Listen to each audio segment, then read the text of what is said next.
আসসালামু আলাইকুম। চলুন আপনাদের সাথে খুব সহজে একটা চিকেন ফ্রাই রেসিপি শেয়ার করি। আমি একটা লেগ পিস নিয়েছি আর একটা কলিজার টুকরো নিয়েছি। চিকেন লেগ পিসটা কীভাবে আমি ছুরি দিয়ে কেটেছি দেখেছেন অবশ্যই।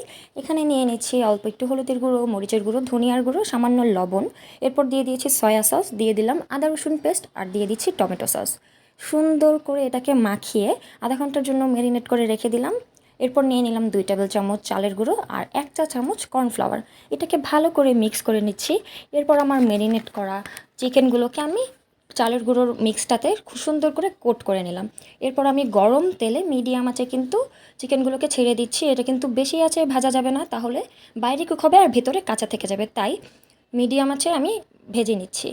এরপর আমি এটাকে সুন্দর করে পরিবেশন করছি। দেখতেই পাচ্ছেন আমি একটা প্লেটের মধ্যে চিকেনগুলোকে নিয়ে নিয়েছি সামান্য সস, একটা ডিম সিদ্ধ, আর আমার বাসায় মোজো ছিল তো মোজোটাকেও নিয়ে নিয়েছি। বাইরের তো ভেজাল খাবার থেকে বাসায় বানিয়ে খাওয়াই কিন্তু ভালো, কি বলেন আপনারা?